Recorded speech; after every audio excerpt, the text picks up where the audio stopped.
फागुन का महीना था। होली का त्योहार नजदीक ही था, लेकिन शालिनी बहुत दुखी थी। इस बार भी होली पर पहनने के लिए ना तो नए कपड़े खरीद सकती थी और ना ही पकवान बना सकती थी।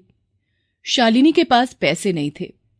शालिनी दूसरों के घरों में बर्तन धोने और झाड़ू पोछा करने का काम करती थी। लॉकडाउन के कारण उसके पति की नौकरी छूट गई थी। घर चलाने के लिए शालिनी को दूसरों के घरों में काम करना पड़ता था। उसके घर की माली हालत ठीक नहीं थी। उसका पति भी दूसरा काम नहीं ढूंढ रहा था। घर की सारी जिम्मेदारी शालिनी के कंधों पर आ गई थी। शालिनी घर से बाहर निकलती तो चारों तरफ रंग और गुलाल की दुकानें दिखाई पड़ती, लेकिन वो उसे खरीद नहीं सकती थी।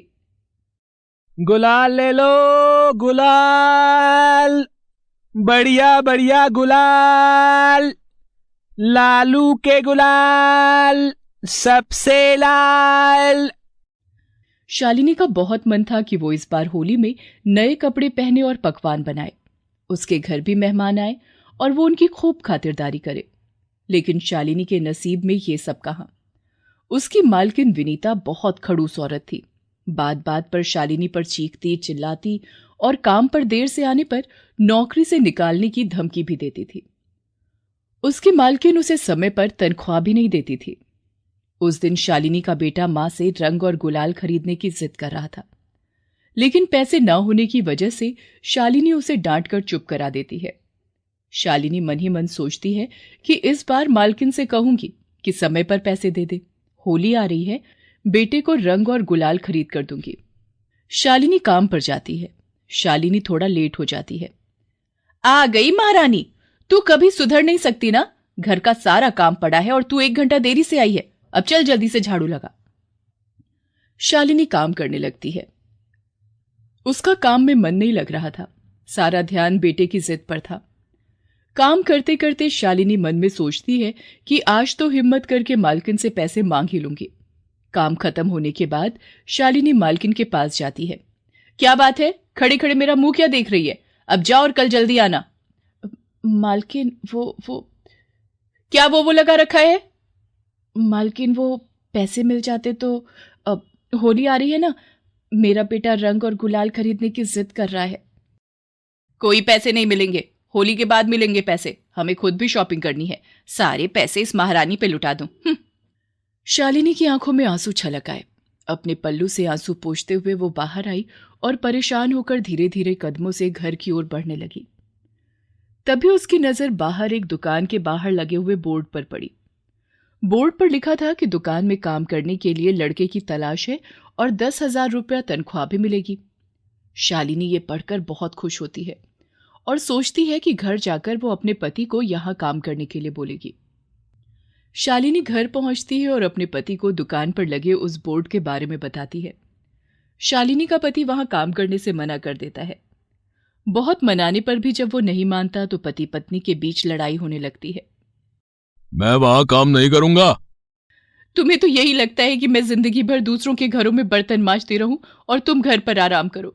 हमारा एक बेटा भी है, उसकी जरूरतें भी पूरी करनी है। मेरे लिए ना सही, कम से कम उसके लिए तो कुछ काम करो। माता पिता के बीच लड़ाई होती देखकर शालिनी का बेटा वहां आ जाता है और शालिनी से कहता है कि वो उस दुकान पर काम करेगा। मां, उस दुकान पर मैं काम करूंगा। लेकिन बेटे, तुम तो अभी बहुत छोटे हो। वहां बहुत मेहनत करनी पड़ेगी, तुम वहां काम नहीं कर पाओगे। नहीं मां, मैं वहां काम कर लूंगा। आप फिक्र मत करो, आप मुझे उस दुकान पर ले चलो। बेटे की बात सुनकर शालिनी भारी मन से उसे लेकर उस दुकान पर जाती है। शालिनी उस दुकान के अंदर जाती है। वहां एक सेठ जी बैठे होते हैं। नमस्ते सेठ जी। नमस्ते, कौन हो तुम? मेरा नाम शालिनी है। मैं पास के मोहल्ले में रहती हूँ। आपकी दुकान के बाहर बोर्ड लगा है ना, उसे देखकर मैं काम की तलाश में यहाँ आई हूँ। अच्छा, तो तुम काम करोगी? नहीं, मेरा बेटा काम करेगा।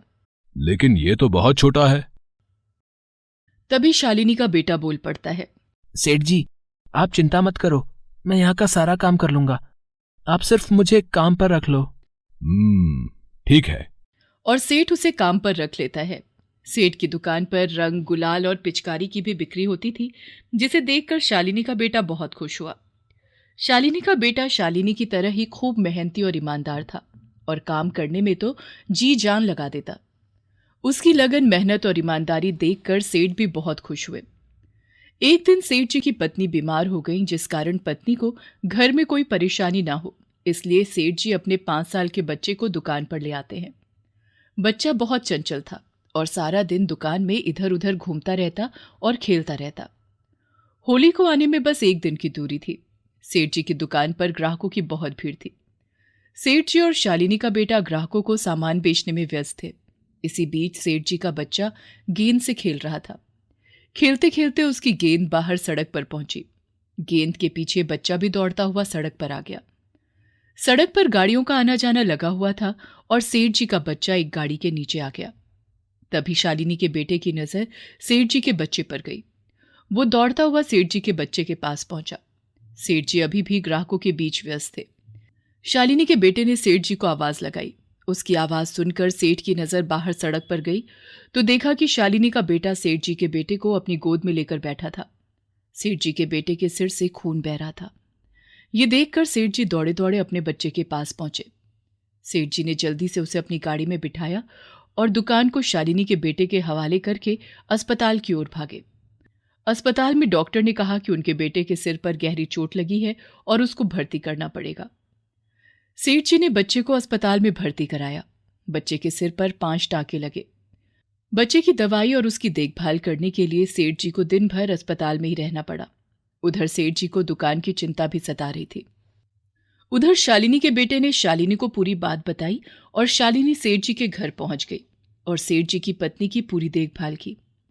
अगले दिन होली थी। सेठ जी के बेटे को अस्पताल से छुट्टी मिल गई थी और सेठ जी की पत्नी की तबीयत में भी काफी सुधार हो गया था। सेठ जी बेटे को अस्पताल से लेकर घर आते हैं और देखते हैं कि शालिनी उनकी पत्नी की सेवा कर रही है। सेठ जी ये देखकर बहुत खुश हो जाते हैं। उधर शालिनी के बेटे ने सेठ जी की गैर हाजिरी में दुकान को काफी अच्छे से संभाला था। उस दिन खूब कमाई हुई थी। एक भी ग्राहक खाली हाथ नहीं गया। सेठ जी शालिनी और उसके बेटे से काफी प्रभावित होते हैं और शालिनी को अपने घर में काम करने के लिए रख लेते हैं। सेठ जी की पत्नी काफी मधुर स्वभाव की महिला थी। शालिनी मन ही मन सोचती है कि अच्छा हुआ उस खड़ूस मालकिन से पीछा छूटा। अब उसके घर काम करने नहीं जाना पड़ेगा। सेठ जी शालिनी और उसके बेटे को होली के तोहफे में नए कपड़े, मिठाइयां, रंग, गुलाल और पिचकारी देते हैं। शालिनी का बेटा रंग और गुलाल देखकर बहुत खुश होता है। तभी शालिनी का पति भी वहां जाता है। अरे, तुम यहां? ये आदमी कौन है? सेठ जी, ये मेरे पति हैं। पिछले दिनों लॉकडाउन में इनकी नौकरी चली गई थी, तब से नई नौकरी की तलाश कर रहे हैं। सेठ जी शालिनी के पति से शालिनी और उसके बेटे की बहुत तारीफ करते हैं। शालिनी के पति का सर ये सोचकर शर्म से झुक जाता है कि उसका 10 साल का बेटा दुकान पर काम कर रहा है और वो घर पर आराम कर रहा है।